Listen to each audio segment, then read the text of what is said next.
João capítulo 8, versos 4 a 11. Ok? Vamos ler, diz assim o texto.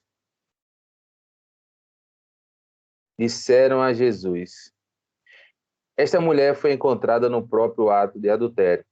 A lei de Moisés manda que a apedreje.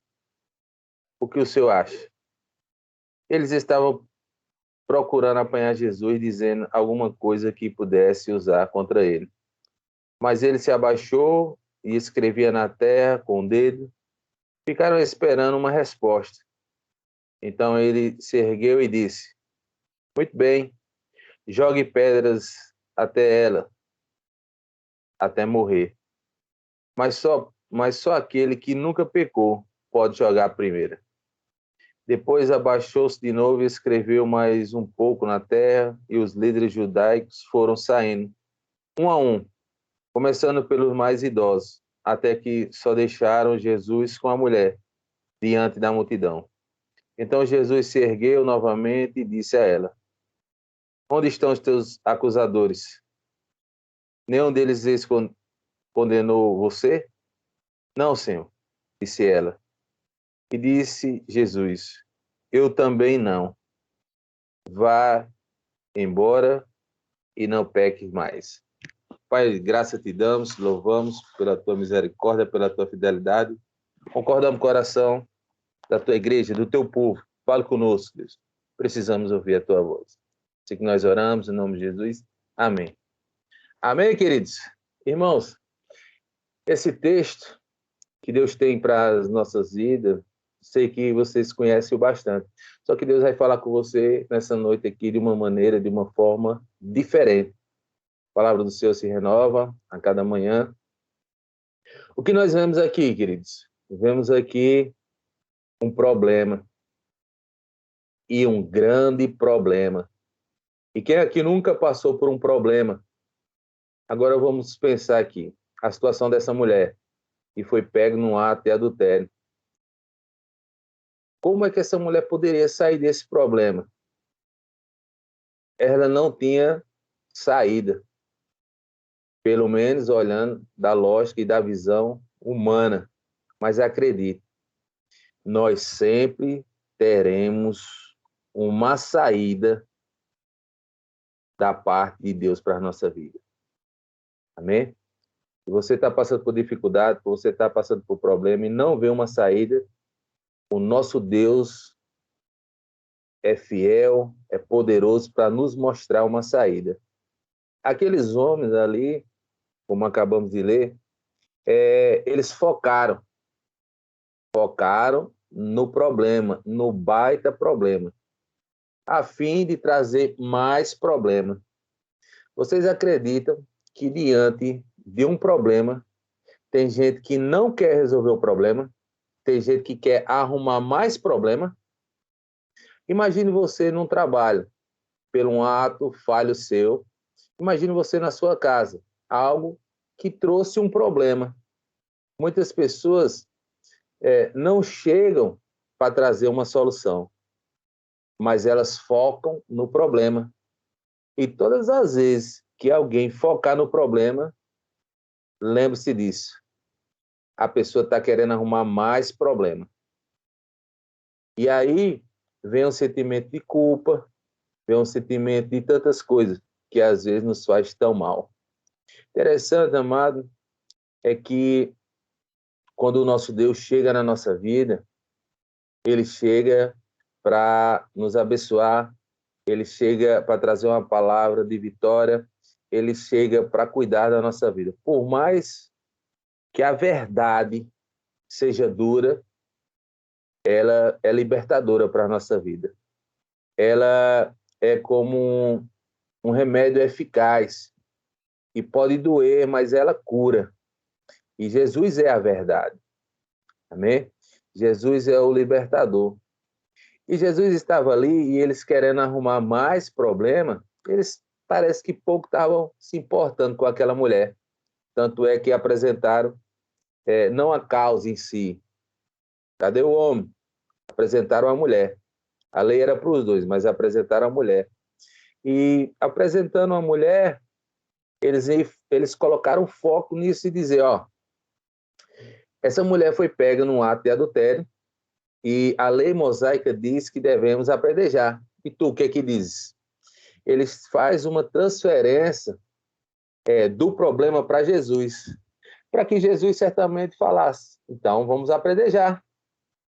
E assim, os irmãos conhecem a história, gerar outro problema.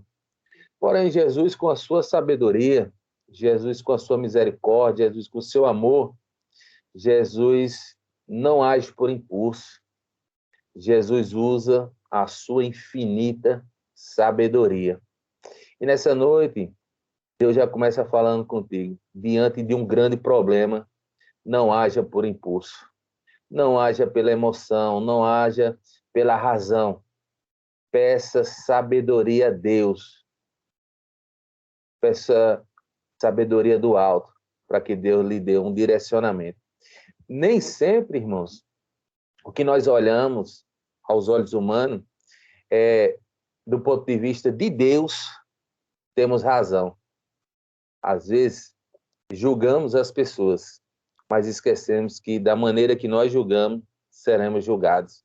Muitas das vezes falamos coisas com pessoas, com os nossos filhos, com o nosso cônjuge, seja lá com quem for, e na verdade não estamos falando da pessoa, estamos falando de nós mesmos, porque nós somos pessoas imperfeitas, somos falhos, somos pecadores, mas num ato falho de alguém, como é magnífico, como é tremendo trazer o foco e dizer, olha, fulano errou. Magnífico e tremendo entre aspas, né? Estou colocando aqui, dando ênfase para que chame a atenção dos amados irmãos. É comum, é natural colocarmos os problemas alheios em foco. Você viu fulano? Falhou. Você viu Beltrano? Terrível, né? O grande problema é que quando são os nossos problemas, não trazemos como foco. Queremos maximizar, deixa eu ver a palavra aqui. Queremos trazer de uma forma natural, ou então esconder. Só que Jesus, conhecedor de toda a verdade, Jesus ali, ele quando se abaixa para escrever na areia, Jesus agora faz uma afirmação. Ah, vocês querem uma resposta? Então eu vou trazer uma resposta para vocês. Vocês querem resolver isso aqui mesmo? Queremos. Vocês têm certeza que vocês querem resolver isso aqui? Sim. E qual era a expectativa? Jesus vai ser pego agora num grande ato falho. Ele vai se condenar com a sua própria boca. Como, irmãos? Como? Como Jesus poderia se condenar? O interessante é que o ser humano, ele foca num problema para gerar mais problema. Jesus, ele não foca no problema. Jesus, ele foca em uma solução. Amém? Muitas das vezes passamos por situações difíceis e não conseguimos esquecer o problema. Vou dar um exemplo. Alguém usa uma palavra para te ferir. E essa ferida, ela fica latente ao teu coração. Ela fica ardendo cada vez que você se lembra de alguém. E as pessoas ficam com insônia, as pessoas têm aversão de quando vê outra pessoa, e as pessoas vão se sentir cabisbaixo, triste, alguns perdem a vontade de comer. Enfim, quando as pessoas estão com problema, elas não conseguem esquecer dos seus problemas, elas focam no problema. Só que nessa noite, Deus te convida para desfocar, para poder focar. Amém? Deus te convida a desfocar para poder focar. Observe que um celular, uma máquina para registrar uma foto, todas as vezes que nós vamos dar um zoom, o que acontece? Vem o desfoque. Mas para que vem o desfoque? Para vir um foco. naquilo que realmente interessa. O ângulo, a imagem que interessa. Ou seja, diante de uma reunião familiar, a mulher colocou a mesa posta, colocou seus melhores talheres, seus melhores pratos, suas melhores taças, convidou aquela visita especial e, de repente, um dos seus filhos derrubou uma taça, caríssima, comprada lá na Havan. Caríssima sua taça. E aí, quando aquela criança quebra essa taça, você faz o quê? Se você não tiver sabedoria, você vai brigar. Vai gerar um mal-estar, você vai ficar chateado, você vai ficar pensando, minha taça foi caríssima, ainda estou pagando, esse menino. E aí o que acontece? Focamos no problema. Mas quando a gente traz o desfoque, ou seja, uma situação forte aconteceu, a taça quebrou, eu agora desfoco do problema e foco no que interessa. Meu filho se cortou? Não, mamãe. Meu filho se machucou? Não, papai. Uau, glória a Deus e aleluia, Deus é maravilhoso. Trouxe um grande livramento para nossa casa esse dia. O problema é que nós começamos a focar no problema. E aí Jesus, nessa noite, traz essa palavra para a nossa vida, trazendo um desfoque para podermos focar.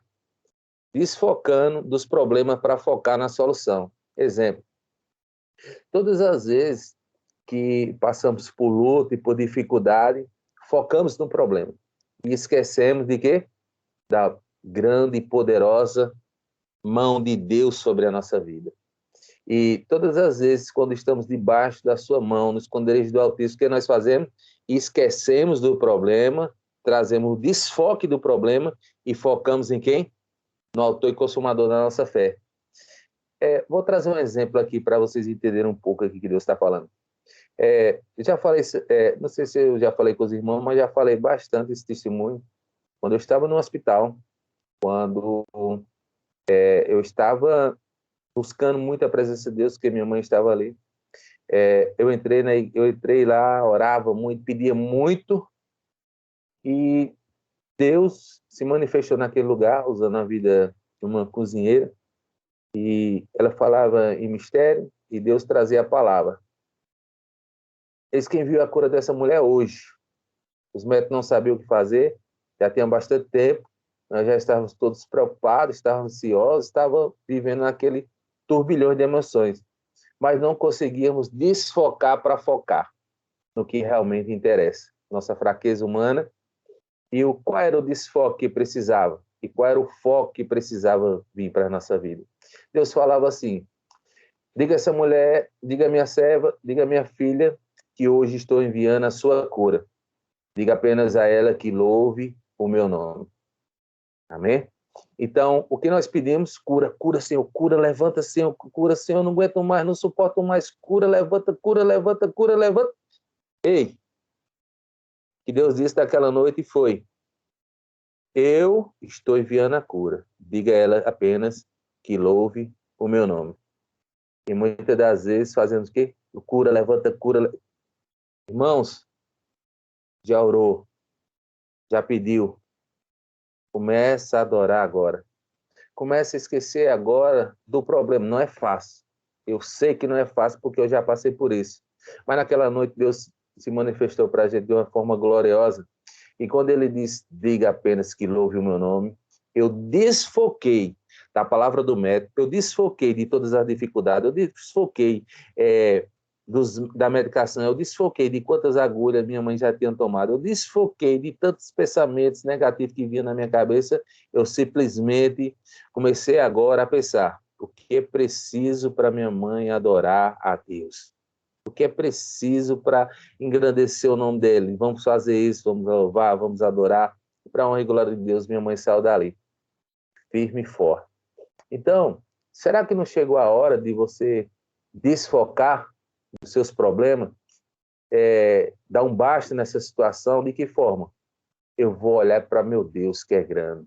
Eu vou olhar para meu Deus que é poderoso, que traz livramento para a minha vida, que age com providência, que é Senhor do Senhor, que é o Deus tremendo, é o Deus de fogo, é o Deus de Jacó, é o Deus de Abraão, é o meu Deus, aquele que vive e reina eternamente, aquele que diz, eu sou Alfa, eu sou Ômega, eu sou contigo, mesmo que passe pelo vale da sombra da morte, mal nenhum acontecerá contigo. 1000 cairão ao teu lado, 10 à tua direita, mas tu não serás atingido. Então a gente desfoque, irmão, os problemas e começa a focar em Deus, na solução. Veja só, duas palavras aqui que Deus me chama a atenção, que é amor e perdão, diante desse texto. O que é que os homens queriam? Justiça. Mas que justiça? Se eles mesmos todos tinham falhado. Parece ser uma balança desigual. E só que eles trazem para Jesus resolver. Jesus, deixa comigo, porque eu vou resolver. O nosso Deus, irmãos, ele é mestre e é excelência para resolver problemas. Enquanto muitas das vezes nós queremos dormir, muitas das vezes queremos tomar remédio, muitas das vezes não sabemos o que fazer, muitas das vezes queremos correr, Deus vai para cima para resolver o problema. Deus, ele age na morte porque ele é vida. Ele age na enfermidade porque ele é cura. Ele age com os pecadores porque ele é perdão, porque ele é amor. Nós, muitas das vezes, não sabemos o que fazer, mas Deus sabe. Fique tranquilo, porque Deus sabe como trabalhar. Deus sabe como trabalhar. Então, nessa noite, você venha desfocar dos problemas, desfocar daquela situação que você quer tanto resolver. E começa a focar agora em quê? Em quê? Vou dar um exemplo. Quando em uma criança que é deixada só e você começa a se preocupar, ela pode ligar o fogão, ela pode colocar o dedo na tomada. Então, peraí. Como é que eu vou me livrar dessa preocupação? Não é imaginando que ela vai tomar um choque. Não é imaginando que ela vai se queimar no fogo. Não é imaginando que ela vai fazer uma arte. Então, eu preciso entender uma coisa.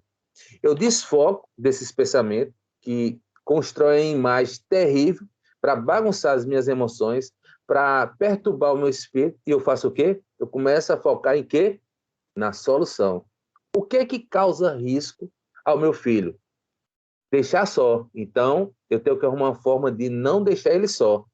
É fogão? Não deixe, então, na cozinha.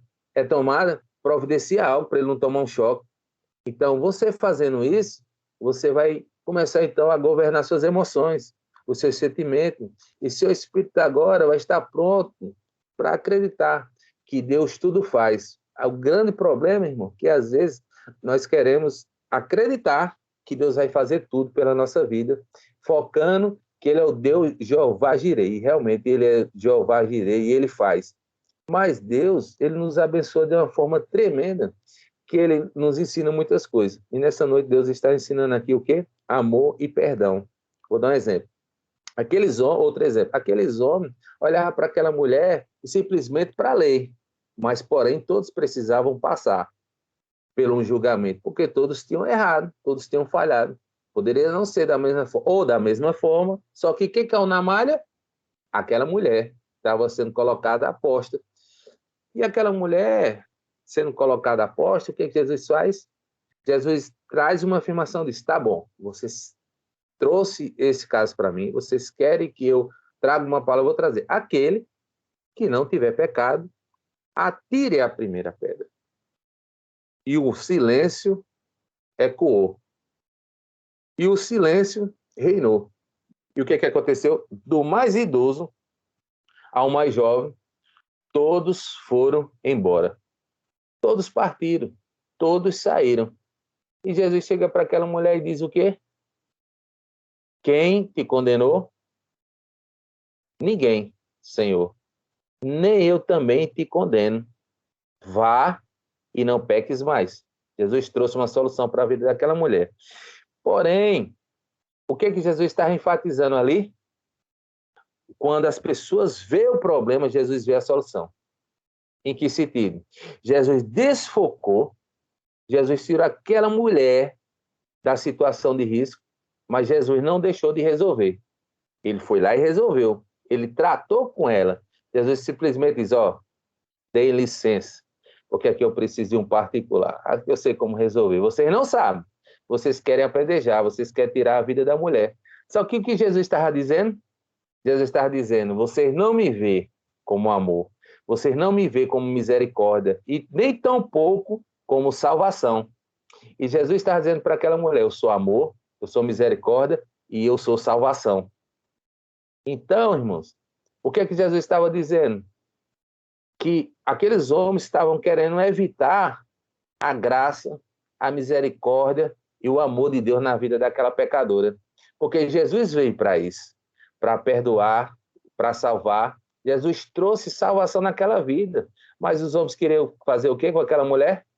Descer ela à sepultura, fazendo justiça com a própria mão, por mais que a lei trouxesse autoridade para isso. Só que eles se esqueceram de uma coisa: reconhecer que quem estava ali era o próprio Deus encarnado. Era o próprio Deus que estava dizendo: eu sou amor, eu sou justiça, eu sou juiz, eu sou advogado, eu sou tudo. Então, Jesus, o que tu quer fazer? Eu quero perdoar. Senhor, o que tu faz é bem feito. Mulher, vá, não peque mais. Só que eles deixaram na mão de Jesus. Jesus nem tão pouco ficou chateado com a maneira de falar, né? O mimimi deles. Jesus nem tão pouco se preocupou com eles, no sentido de que eles saíram. Jesus simplesmente foi lá e disse, tem uma pecadora aqui, eu vou lá e vou trazer uma palavra para ela. Filha, ninguém te condena. Não, senhor, eles também têm pecado. Agora tem uma coisa, eu também não te condeno. Vá e não peques mais, porque isso é ruim para a sua vida. Você quase se ferra. Se não fosse a minha intervenção, em outras palavras, você estava ferrada.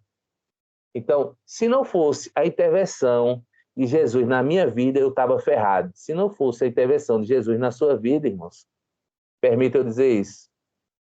Será que você estava ferrado? Sim ou não? Será que você não já tinha sido apedrejado por tantas pessoas?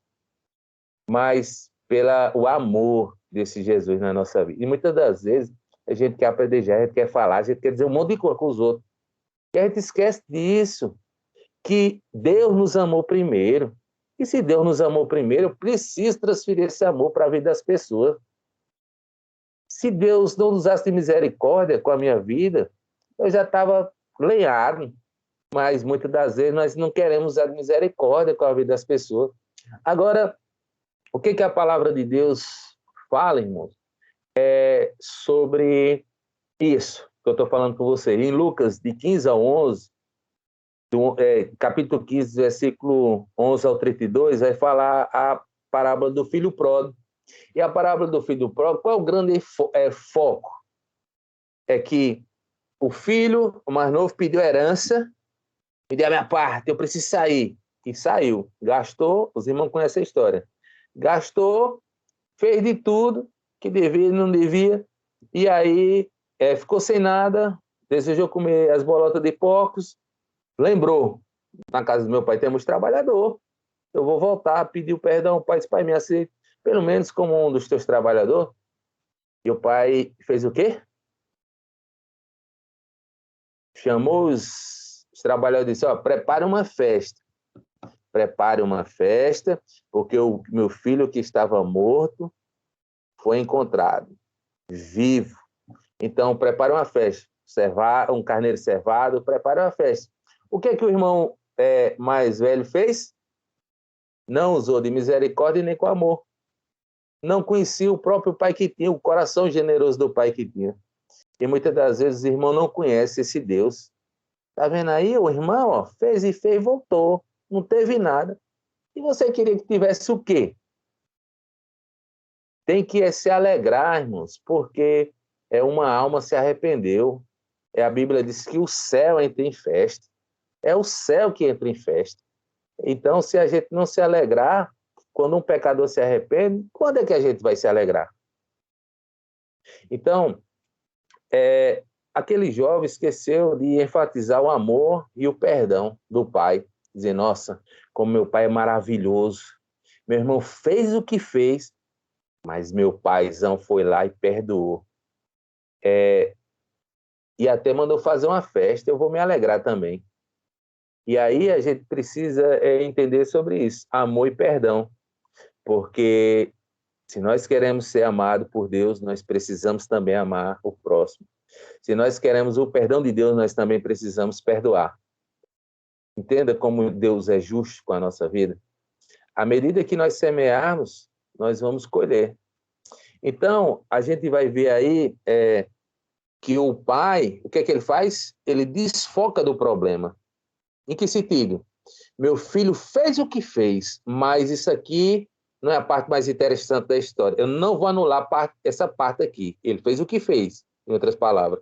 Ele saiu, pediu parte da herança, mas a herança não é mais importante aqui nessa nossa história. O mais importante é que ele se arrependeu, ele voltou para casa e ele está aqui vivo. Ele está de volta. Então, eu foco não é no que ele fez, eu foco agora é que ele está de volta, é na alegria que ele vai trazer para essa casa, porque parecia que estava morto, mas ele está aí, ó, vivo. E o que que acontece? Você teve um aborrecimento com seu filho, só que seu filho agora se arrependeu e está buscando mudança, e você com o pé atrás. Para de olhar para isso, desfoca isso e foca agora que Deus deu uma nova oportunidade. Sabe que muitas das vezes o que acontece é que alguém se oferece para fazer alguma coisa para você e você não faz do jeito que você quer. Aí você foca, não foi do jeito que eu quis. Desfoca isso, não foi do jeito que você quis, mas foi o melhor que ele pôde fazer. Ele se ofereceu para estar fazendo, ele se doou. Então foca, diz, ó, fulano teve a boa vontade e ele fez. Nossa, como foi maravilhoso ter feito isso. Mas o grande problema é que as pessoas não foi do jeito que eu gosto, não foi do jeito que eu faço. Se não foi do jeito que você... É claro, cada um tem seu modo de pensar, seu modo de agir, sua forma particular de fazer as coisas. Então começa a agradecer a Deus. A gente, às vezes, acorda, sabe como? Eita, tenho que acordar, estou atrasado, e ninguém me ajuda, e não sei o quê, e o gás, e a feira, e não sei o quê, o que é que eu vou almoçar? Ei, desfoca tudo isso aí e começa o dia agradecendo. Deus, obrigado pela minha casa, obrigado pela minha família, obrigado pela minha esposa, obrigado pelo meu filho, obrigado pelo meu trabalho, obrigado pela minha casa, obrigado por eu estar de pé, obrigado, obrigado, obrigado, 40 vezes. Porque até o próprio estudo diz que esse sentimento de gratidão no nosso coração vai gerar, sabe o quê? Felicidade. Então, muitas das vezes, a gente assiste muito jornal, focando em coisas que não trazem resultado para a nossa vida. Irmãos, quem cuida da nossa vida é Deus. Quem abre porta é Deus. Quem sustenta é Deus. Então, é Deus quem faz todas as coisas. Então, eu escuto, mas eu não posso deixar que isso domine as minhas emoções, domine o meu espírito. Sabe por quê? Porque eu entendo uma coisa. Nós somos corpo, alma e espírito. O que acontece? O nosso espírito fala com Deus. A nossa alma, são as nossas emoções, falam com o nosso corpo, mas muitas das vezes o corpo não quer obedecer à nossa alma, por nosso desejo. Então, você tem um objetivo, você tem algo para fazer para Deus, então vai lá e dá ordem ao corpo, diz, ó, você precisa ir fazer. Você não se governa, quem governa o corpo é a alma, e quem governa a alma é o espírito. Então, se a vontade de Deus é que você faça, então o seu espírito tem que falar para a sua alma, vai lá e faz o que você tem que fazer. Desfoca para focar na solução. E aí, como eu estava falando antes, então, se você não gosta, um exemplo, se você não gosta que a pessoa... Eu já vi muito falar sobre pessoas que cozinham e colocam um ingrediente que elas não gostam. Se você não gosta disso, por que você não pensa? Se fulano for cozinhar, ele vai trazer aqui, vou dar um exemplo, tem pessoas que não comem camarão, não é assim? Pessoas que não comem camarão porque tem alergia. Então, porque você sabendo disso, porque você não vai lá e fala, ó, eu como tudo, menos camarão que me traz alergia. Se está colocando a sua vida em risco, então vai lá e dá de conta disso. O problema é que a gente espera, cria expectativa, que as pessoas cria o foco que as pessoas vão dar o melhor e vão fazer E quando não vem, a gente foca o quê? Fez logo camarão. Já pensou? Camarão que eu não posso comer,